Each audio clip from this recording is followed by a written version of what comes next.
All right. LJ the Joker sitting here with Purple Madame in the My City Radio studio over 9501 Atlantic Boulevard. LJ, what's up? What's poppin'? Just chilling, man. Happy to be here.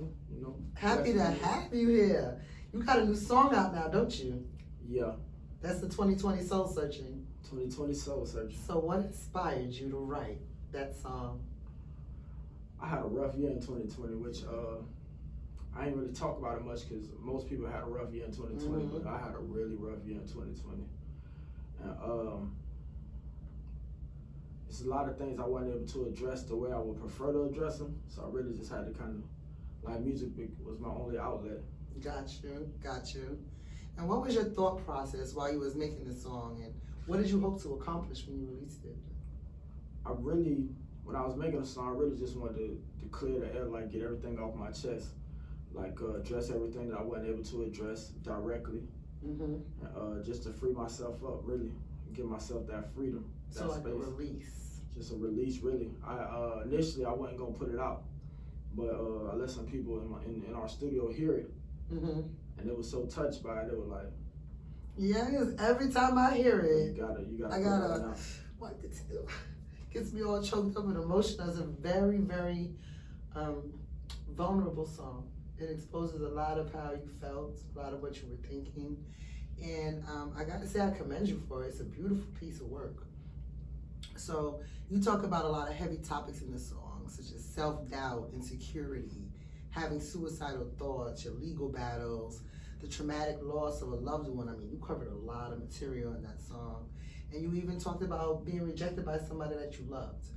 So when you exposed all that, when you decided to share these what made you decide to share those personal vulnerabilities with the whole world?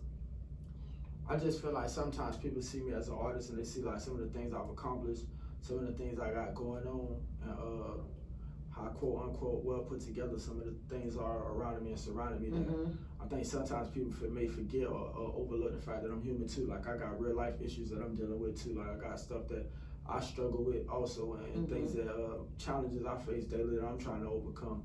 Like I ain't perfect, regardless of how well everything's packaged together. Like I'm human, I got flaws, and I make bad decisions just like anybody else. Definitely humanistic qualities, definitely. And the song itself, it did expose so much, like, it gave me a personal sense, like almost like you was talking for me. Like really, it just hit home in so many different levels.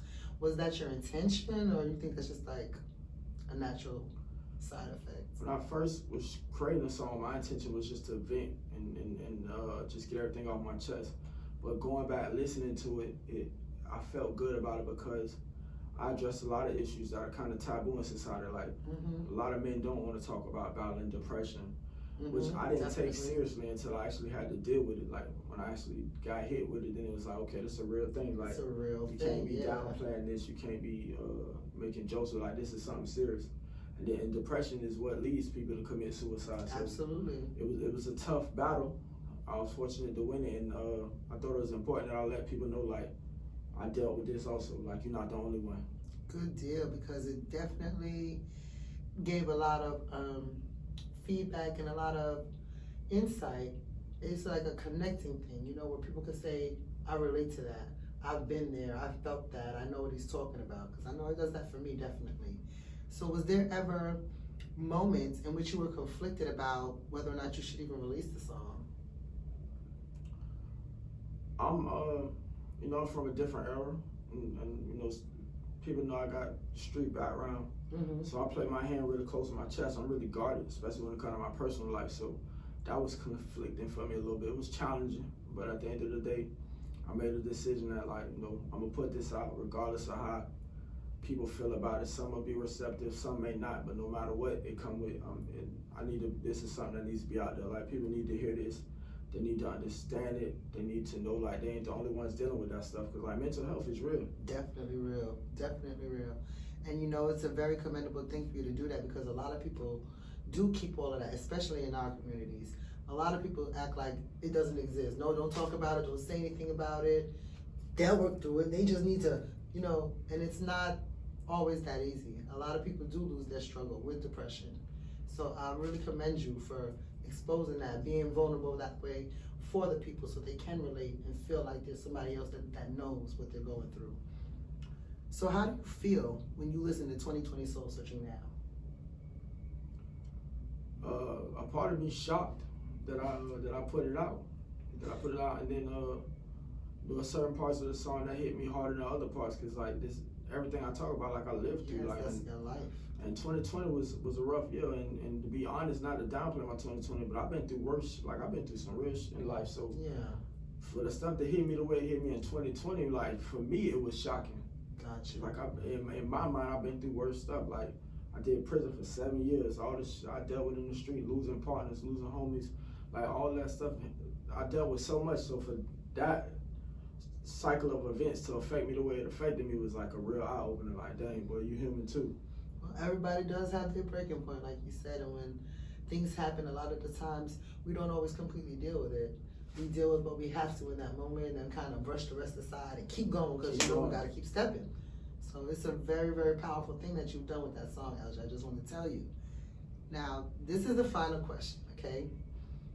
And it's about your current relationship status and the woman you described towards the end of the song. Do you care to discuss that? I did meet a young lady who was a breath of fresh air. I talked to her about all the stuff I was dealing with. And she told me to make sure I tell everybody. Make sure y'all tune into My City Radio. You know what I'm saying? Make sure y'all follow My City Radio, Purple Madame. Y'all tune into the Purple Room. Yeah, you were in heavy rotation on My City Radio. That's 2020 Soul Searching. It's a lot of your songs that play on My City Radio all day, every day. Yeah, Definitely. But it's a blessing that you found that. I'm grateful. I'm so grateful to you for the song, and I'm grateful that you won your struggle. You won your fight before, but it's a continuous cycle, so we got to keep our heads up. It is. I'm a fighter though. So absolutely. I'm a fighter. Scrapper. Yeah, a fighter to the T. I was more surprised that it knocked me down the way it knocked me down than I was that I got up and kept fighting. Yeah, I got you. Thank you for stepping through for this nice, quick, short chat we have here. You know how we do and stuff. But definitely. I will definitely like for you to come back. You already know. Absolutely. Once you get another song popping, because I know you got about 80 of them. Yeah, it's on the way. 80 of them stacked somewhere, picking and choosing which one I want to hit them with now.